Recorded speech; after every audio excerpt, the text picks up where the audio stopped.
It's the real that we touch. The door, the window, the threshold, the bed, such prosaic objects. And yet I try in every building to take that virtual world, which is so enigmatic and so rich, and create something in the real world. Create a space for an office, a space of sustainability that really works between that virtuality and yet can be realized as something real.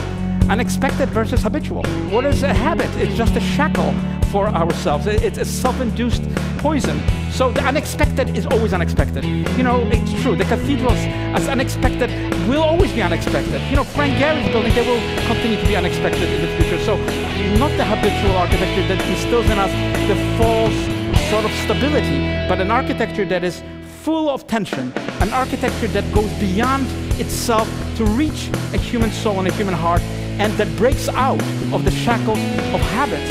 And of course, habits are enforced by architecture. When we see the same kind of architecture, we become immured in that world of those angles, of those lights, of those materials. We think the world really looks like our buildings, and yet our buildings are pretty much limited by the techniques and wonders that have been part of it. So again, the unexpected, which is also the raw. You know, I often think of the raw and the refined. What is raw?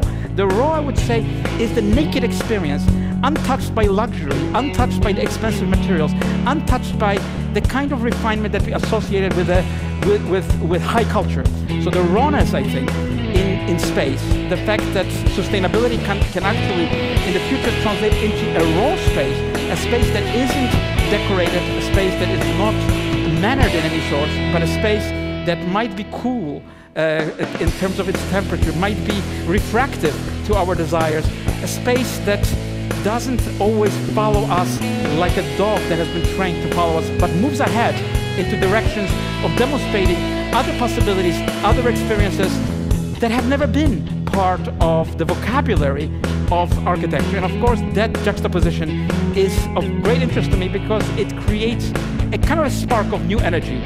So I do like something which is pointed, not blunt, something which is focused on reality, something that has the power through its leverage to transform even a very small space.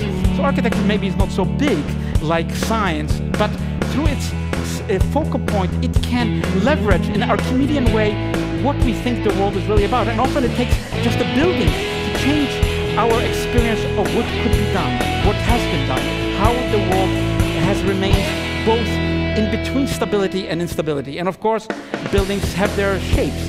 Those shapes are difficult to change, and yet I do believe that in every social space, in every public space, there is a desire to communicate more than just that blunt thought, that blunt technique, but something that pinpoints and can pinpoint in various directions, forward, backward, sideways, and around. So that is indeed what is memory. Because I believe that my main interest is memory. Without memory, we would be amnesiacs. We would not know which way we were going and why we are going where we're going. So I've been never interested in the forgettable reuse, rehashing of the same things over and over again, which of course get accolades of critics. Critics like the performance to be repeated again the same way. But I rather play something completely unheard of and even with flaws than repeat the same thing over and over, which has been hollowed by its meaninglessness. So again, memory is the city, memory is the world.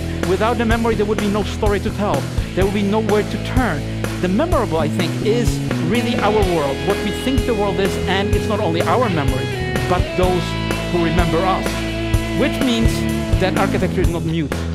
It's an art of communication. It tells a story. The story can reach into obscure desires. It can reach into sources that are not explicitly available.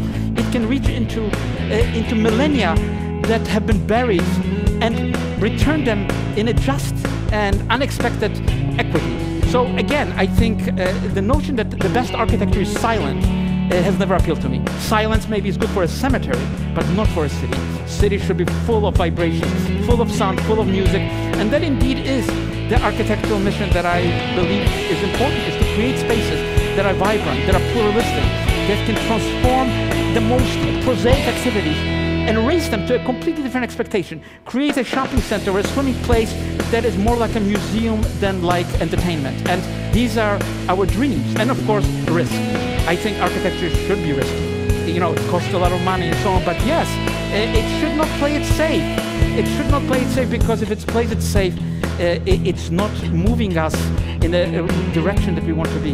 And I think, of course, a risk is what underlies the world. A world without a risk would not be worth living.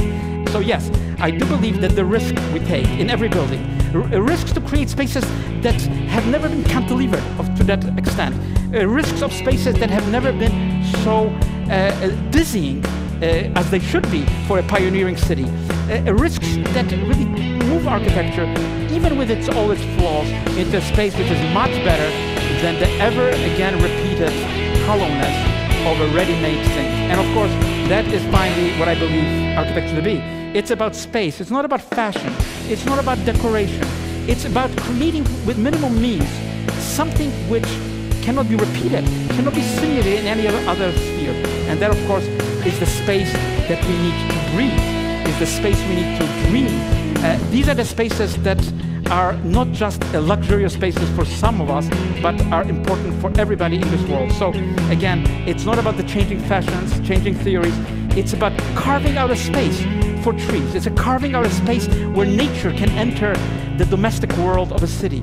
A space where something which has never seen a light of day can enter into the inner workings of a density. And I think that is really the nature of architecture. Now, I am a believer in democracy. I don't like beautiful buildings built for totalitarian regimes, where people cannot speak, cannot vote, cannot do anything. We too often admire those buildings. We think they're beautiful. And yet when I think of the poverty of society, which doesn't give freedom to its people, I don't admire those buildings. So democracy, as difficult it is, I believe in it. And of course, at Ground Zero, what else? It's such a complex project. It's emotional. There are so many interests. It's political. There are so many parties to this project. There are so many interests. There's money, there's political power, there are emotions of the victims.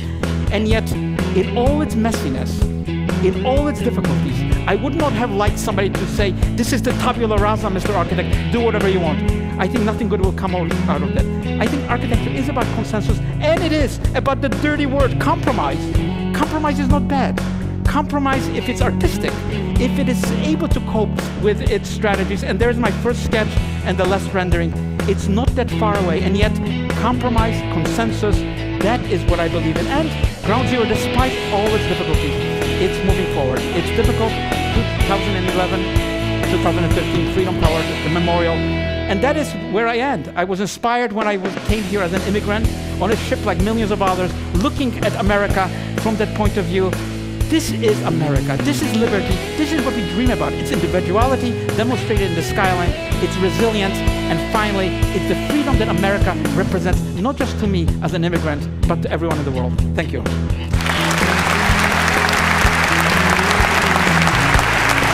got a question. So, have you come to peace with the process that happened at Ground Zero and the loss of the original incredible design that you came up with? Look, we have to cure ourselves of the notion that we are authoritarian, that we can determine everything that happens.